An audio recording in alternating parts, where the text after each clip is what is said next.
వార్తల్ని క్షణాల్లో చదివే అవకాశం ఉంటుంది. ఒక న్యూస్ పేపర్, ఒక టెలివిజన్ ఛానల్ మీ చేతుల్లో ఎప్పుడూ ఉంటాయి. Hi hello, welcome to RTV health. నేను మీ దీప్తి.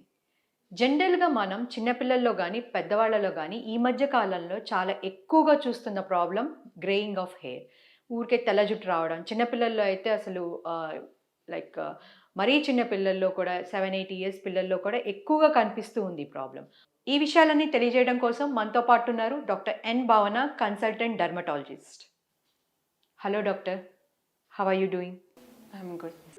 డాక్టర్, జనరల్గా మనం ఇందాక చెప్పుకున్నట్టు ఇంట్రడక్షన్లో ఈ పర్మనెంట్ గ్రేయింగ్ ఆఫ్ హెయిర్ అనేది చాలా ఎక్కువగా చూస్తున్నాం, ఫ్రీక్వెంట్గా కూడా. అసలు రీజన్స్ ఏంటి అంటారు? సో మీరు చెప్పినట్టు ఈ మధ్యలో పెద్దవాళ్ళ కంటే చిన్న ఏజ్ నుంచే గ్రేయింగ్ అనేది స్టార్ట్ అవుతుంది. ఓకే. 25 ఇయర్స్ కంటే తక్కువ వయసు ఉన్న వాళ్ళలో కూడా గ్రే హెయిర్ చూస్తున్నాం అనమాట. ఓకే. సో దీనికి చాలా కారణాలు ఉంటాయి. అందులో ఫస్ట్ వచ్చేసి జెనెటిక్స్. అంటే మన పేరెంట్స్కి కానీ, గ్రాండ్ పేరెంట్స్కి కానీ, లేదా అత్తమామలకి కానీ ఎవరికైనా ఉంటే వాళ్ళకి వచ్చే ఛాన్సెస్ చాలా ఎక్కువ ఉంటాయి అనమాట.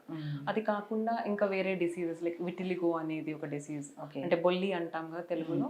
సో అది ఎఫెక్ట్ అయిన వాళ్ళకి తెల్ల హెయిర్ వస్తుంది. అది కాకుండా పర్నీషియస్ ఎనీమియా, ఇట్లాంటి కొన్ని డిసీజెస్ వల్ల గ్రే హెయిర్ అనేది వస్తుంది. ఇవి కామన్ గా వచ్చేవి. అది కాకుండా ఈ రోజుల్లో ఇంకా మనం చూసే న్యూట్రిషనల్ డెఫిషియన్సీస్, అంటే సరిగ్గా తినకపోవడం వల్ల, కామన్ గా B12 డెఫిషియన్సీ వల్ల చూస్తుంటాము. అది కాకుండా vitamin D deficiencies, iron deficiencies, వీటిలో ఏది తక్కువ ఉన్నా కానీ గ్రే హెయిర్ అనేది చూస్తూ ఉంటాం అనమాట. సో మీరు ఇందాక చెప్పినట్టు చిన్నపిల్లల్లో ఎక్కువ వైటమిన్ డెఫిషియన్సీ అన్నారు. నిజంగానే అది వైటమిన్ డెఫిషియన్సీ వల్ల చిన్నపిల్లలు ఎక్కువగా చూస్తూ ఉంటామా? ఎందుకంటే ఇప్పుడు యంగ్ ఏజ్ లోనే వాళ్ళు జంక్ ఫుడ్ తినడం కానీ, అంటే వాళ్ళ లైఫ్ స్టైల్ హ్యాబిట్స్ కూడా డిఫర్ అవుతాయి అన్నమాట. ఎక్కువసేపు కూర్చొని ఉండడం వల్ల సెడెంటరీ లైఫ్ స్టైల్ అంటాం. సో ఎక్సర్సైజ్ చేయకపోవడం, కూర్చొని ఉండడం వల్ల గ్రే హెయిర్ అనేది చూసాము. అది కాకుండా ఇప్పుడు డైలీ పోషకాహారం తీసుకునే వాళ్ళు చాలా చాలా తక్కువ. సో ఆ ఫుడ్ లో వచ్చే న్యూట్రియంట్స్ వాళ్ళకి అందట్లేదు. దాని వల్ల గ్రే హెయిర్ అనేది వస్తుంటుంది ఈ మధ్యలో. సో అసలు ఈ గ్రే హెయిర్ తగ్గించడానికి ఏం చేస్తే మంచిది అంటారు? సో ఫస్ట్లీ ఏంటంటే వాళ్ళు ఇన్వెస్టిగేషన్స్ చేయించుకోవాలి. అంటే ఏం తక్కువ ఉన్నాయి వాళ్ళ బ్లడ్లో అనేది చూసుకోవాలి. సో ఏమన్నా మరీ డెఫిషియన్సీ ఉంది అంటే వాటిని కరెక్ట్ చేసుకోవడానికి టాబ్లెట్స్ కానీ ఆర్ సిరప్స్ కానీ ఏదైనా వాడుకోవాలి. దాంతోపాటు వాళ్ళ డయట్ మెయింటైన్ చేసుకోవాలి. అంటే డైలీ లీఫీ వెజిటబుల్స్ బాగా తినాలి. లీఫీ వెజిటబుల్స్లో B12 అనేది బాగా అబ్జర్వ్ అవుతుంది అనమాట. అది కాకుండా ఇప్పుడు నాన్ వెజ్ తినే వాళ్ళు మటన్, చికెన్, లివర్ ఉంటుంది కదా, వాటిలో మంచి న్యూట్రియంట్స్ ఉంటాయి, అవి బాగా తినాలి. అండ్ మిల్క్, ఎగ్స్ ఇలాంటి పోషకాహారం అనేది వాళ్ళ డైట్ లో ఇంక్లూడ్ చేసుకోవాలి. అది కాకుండా చేసుకోవాలి అంటే రోజు పొద్దున్న నుంచి ఈవినింగ్ వరకు కూర్చొని ఉండడం కాకుండా అట్లీస్ట్ 1 hour కి 10 minutes అట్లా ఎక్సర్సైజ్ కానీ ఆర్ వాకింగ్ కానీ వాళ్ళ లైఫ్ స్టైల్ మోడిఫై చేసుకోవాలి. మీరు ఇందాక చెప్పారు కొన్ని వైటమిన్స్ సప్లిమెంట్స్ వాడితే పర్మనెంట్ గ్రేయింగ్ అనేది తగ్గించుకోవచ్చు అని.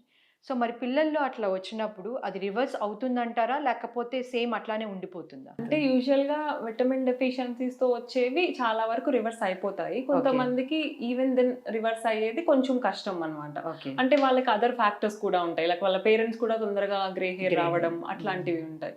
సో అలాంటివి కొంచెం కష్టం ఉంటుంది. బట్ అదర్వైజ్ వాళ్ళ ఆహారంతో and products that they use, అంటే హెయిర్ స్ట్రైట్నింగ్ కానీ, హెయిర్ ట్రీట్మెంట్స్ కానీ, షాంపూస్ కానీ అట్లాంటివి కొంచెం కంట్రోల్ చేసుకోవాలి. మీరు వైటమిన్ డెఫిషియన్సీ అన్నారు కదా, అసలు ఈ వైటమిన్ డెఫిషియన్సీకి సప్లిమెంట్స్ వాడాలంటారా, లేకపోతే ఫుడ్ ద్వారా కరెక్ట్ చేసుకోవచ్చు అంటారా? నార్మల్గా ఇంతకు ముందు మనం తినే ఫుడ్ లో వైటమిన్స్ అన్ని మనకు అందేవి, కానీ ఈ రోజుల్లో now the food we're eating అంత విటమిన్ రిచ్ ఫుడ్ తీసుకోవట్లేదు మనం. సో వైటమిన్ రిచ్ ఫుడ్ అంటే ఇప్పుడు ఎగ్స్ లో బాగా విటమిన్ డి ఉంటుంది, అండ్ మిల్క్ లో కాల్షియం, విటమిన్ డి ఉంటుంది. సో ఫిష్ లో ఎక్కువ ఉంటుంది. ఇలాంటి ఫుడ్ మనం డైలీ తీసుకోగలిగితే మనకి సప్లిమెంట్స్ అవసరమే రాకుండా పోతుంది. సో చూసారు కదండి, గ్రేయింగ్ ఆఫ్ హెయిర్ తగ్గించుకోవాలంటే వైటమిన్ డెఫిషియన్సీని కరెక్ట్ చేసుకోవాలని చెప్తున్నారు.